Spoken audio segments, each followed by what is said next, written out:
¿Qué diferencia hay entre hijo de Dios e hijo del hombre? ¿A qué se refería Jesús cuando se decía hijo del hombre? Una de las cosas importantes que tenemos que conocer acerca de nuestro Señor Jesucristo es las dos naturalezas que Él compartió. Él es la única persona que fue y es 100% Dios y 100% hombre. Sabemos que tenemos un Dios trino, no son tres dioses, es un Dios compuesto por tres personas. Y Jesús es parte de lo que conocemos como Dios, ese ser maravilloso. Cuando Él vino a la tierra, se hizo hombre. Sin embargo, Él no dejó de ser Dios, sino que en algunos momentos actuó como Dios. Cuando Él decía, Hijo, tus pecados te son perdonados. Ahí no estaba perdonando pecados como hombre, sino como Dios, porque solamente Dios puede perdonar pecados. Así que Él no dejó de ser Dios, era 100% Dios y también 100% hombre. Por eso se llama Hijo del Hombre. Cuando usted lee en la Biblia, Hijo de Dios o Hijo del Hombre, habla de sus dos naturalezas. Las dos naturalezas de Cristo es la única persona que podía hacerlo. ¿Por qué Jesús dijo, Padre, ¿por qué me has abandonado? Y bueno, debo aclarar que el versículo, fíjese que cuando Jesús estaba en la cruz, Él no dijo, Padre, ¿por qué me has abandonado? Sino, Dios mío, ¿por qué me has abandonado? Es una de las únicas veces a través de las cuales vemos a Jesús diciendo Dios mío en vez de Padre. Y esto se debe a que, debido a lo que ya expliqué, que Jesús tenía dos naturalezas, 100% Dios y a la vez 100% hombre, Jesús no llevó el pecado nuestro sobre su divinidad, sobre su naturaleza divina, porque Dios no puede contaminarse con el pecado, sino que llevó nuestro castigo y nuestra paz sobre su cuerpo. Como dice Pedro, Jesús llevó nuestro pecado sobre su cuerpo en la cruz, en el madero. Y como en su cuerpo Él estaba llevando nuestro pecado, aunque nunca pecó, nunca hizo maldad, Él se sintió tan mal que tuvo que decir, Dios mío, ¿por qué me has abandonado? Porque Jesús estaba expresando lo que el pecado hace, lo que el pecado produce, separación de Dios. Sin embargo, desde su lado, su naturaleza divina, la comunión estaba intacta.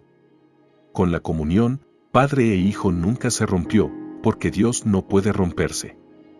La ecuación Dios de la Trinidad, Padre, Hijo y Espíritu Santo no podía romperse. Estaba tan intacta que Cristo mismo dirigió todos los eventos de su crucifixión hasta el momento en el cual Él dijo, la hora ha terminado, consumado es. La tercera pregunta. Dice, ¿la Biblia tiene contradicciones? La respuesta es no. Una de las cosas que demuestran que la Biblia es la palabra de Dios es que la Biblia es infalible. La Biblia no tiene contradicciones, simplemente hay pasajes que dan una perspectiva distinta sobre algún evento. Por ejemplo, algún cronista vio la narración de una historia o un evento desde lo que él pudo ver, lo que más le llamó la atención del evento, y otro, como por ejemplo Mateo, Marcos o Lucas o Juan, excepto Lucas, que recibió la información luego, y Marcos quizás narraron la misma historia, pero desde el ángulo que más les impresionó a ellos. Otra pregunta es, ¿el día de Pentecostés se hablaron lenguas espirituales o naturales?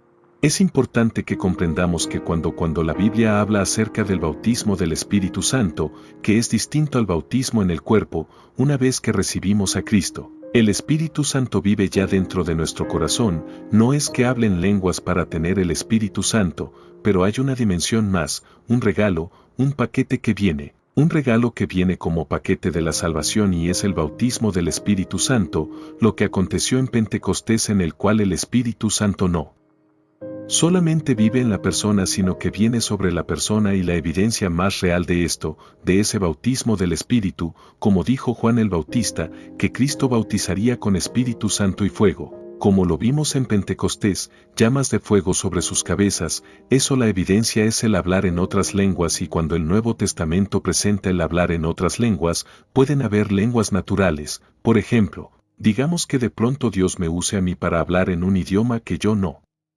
entiendo, pero puede ser un lenguaje natural de alguien, por ejemplo, Que esté alguien de algún país al cual yo no he ido y habla un dialecto y de pronto a través del poder del Espíritu Santo yo puedo quizás hablar en el dialecto de esa persona para predicarle el mensaje de la salvación. Eso fue lo que aconteció en Pentecostés. Habían venido muchos judíos que habían nacido en otros países, sus padres eran judíos, ellos también, pero habían nacido en otras naciones y ahora habían venido a Jerusalén para Pentecostés y su idioma principal era otro idioma, otra lengua, la lengua que aprendieron en aquellos países y ahora cuando los apóstoles comienzan los 120, comienzan a hablar en otras lenguas. Ellos los entendieron en sus propios idiomas, porque parte de lo que el bautismo del Espíritu Santo hace es que puede capacitar a la persona para predicar el Evangelio en otro idioma que la persona no entiende. Está hablando un dialecto que la persona en sí no lo entiende a menos que tenga la interpretación de lenguas, otro don, los dones que puede dar el Espíritu Santo, y la persona habla un idioma raro y está practicando el Evangelio a otra persona. Yo he visto en mi caso personal, de mi familia, eventos así porque Dios es el mismo ayer, hoy y siempre y todavía Dios lo sigue haciendo hoy, así que la evidencia más real fueron idiomas naturales, pero esto es importante, no se limita a eso. Porque también cuando alguien es bautizado por el Espíritu Santo, en el bautismo del Espíritu, las lenguas no solamente pueden ser naturales, o sea lenguajes comunes de otras personas, sino que también pueden ser idiomas celestiales, lenguajes celestiales que solamente Dios entiende, y ese es el tipo de lenguaje espiritual que Pablo dice que lo hablemos en privado, porque aunque no lo entendemos, lo que está sucediendo ahí es que nos estamos edificando a nosotros mismos, porque el Espíritu Santo usa ese lenguaje raro que no comprendemos para orar al Padre. Lo que necesitamos, dice la Biblia, que no sabemos pedir como conviene, pero el Espíritu intercede por nosotros con gemidos indecibles. Y déjenme darle un versículo último para mostrarles que el don de lengua, las lenguas, diversos géneros de lenguas, como explicamos en un video anterior, no solamente son lenguajes naturales como sucedió en Pentecostés, sino que también pueden ser lenguajes espirituales que solamente Dios comprende. Dice Pablo en 1 Corintios 14 versículo 2, porque el que habla en lenguas, no habla a hombres. Vieron la diferencia, en Pentecostés estaban predicándole a los hombres en otro idioma, pero dice que el que habla en lenguas, para que vean que son distintos géneros de lengua, dice no habla a los hombres, sino a Dios. Pues nadie le entiende, aunque por el Espíritu habla misterios, así que cuando usted es lleno del Espíritu Santo, lo cual usted lo puede pedir hoy, aunque sea cristiano. Si usted es cristiano, ya usted tiene el Espíritu Santo, pero hay un regalo, una llenura del Espíritu, lo que Pablo dijo, ser llenos del Espíritu, hablando entre vosotros con salmos híbridos y cánticos espirituales. Y esto es precioso, cuando usted lo pide, Dios puede usarle tanto para hablar en un idioma natural a ustedes conocidos por usted, a otras personas, o puede también hablar a Dios directamente en un lenguaje meramente espiritual, que solamente Dios comprende. Otra pregunta: ¿el bautismo debe ser sumergido completamente en agua, o es válido el bautismo católico? El bautismo católico no es válido, porque rocían agua sobre una persona. Y el sentido del bautismo es que seamos sumergidos completamente en el agua, porque es una representación de lo que ha acontecido en nuestro corazón.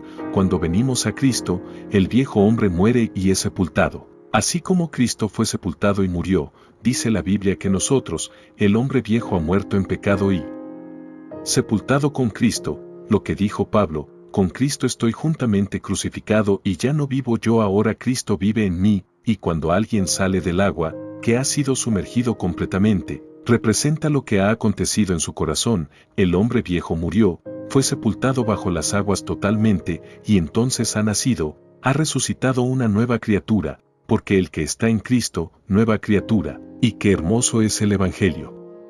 Otra pregunta: ¿qué dice la Biblia del divorcio y el recasamiento? ¿Puede alguien divorciarse y casarse otra vez? Bueno, voy a ser muy breve en este punto, y decir que hay dos casos que la Biblia menciona en el Nuevo Testamento para que alguien se divorcie. Sabemos que el deseo de Dios es que el matrimonio sea por toda la vida. Así lo diseñó Dios: dejará al hombre a su padre y a su madre, se unirá a su mujer. Ese es el diseño divino, pero hay dos excepciones que la Biblia presenta. Número uno es la muerte de una de las partes, en la cual la persona que queda viva queda viuda o viuda. Ahí está permitido. casarse otra vez, y número 2 es la infidelidad contra la otra persona, consuma, esto es importante decirlo, consuma, hay una diferencia, consuma un pecado de adulterio, la otra persona queda libre para casarse otra vez, si desea, aunque también puede perdonar y buscar una restauración, aunque no está obligado a hacerlo. Este tema del divorcio y el recasamiento es un tema demasiado amplio y que se debe analizar individualmente según cada caso, porque hay casos donde hay maltrato, abuso físico, cosas así en las cuales la persona corre riesgo. Si usted está en un caso así, le invito a que consulte con su pastor, porque es un tema muy difícil, y cada caso hay que estudiarlo para ver cómo se puede buscar restauración.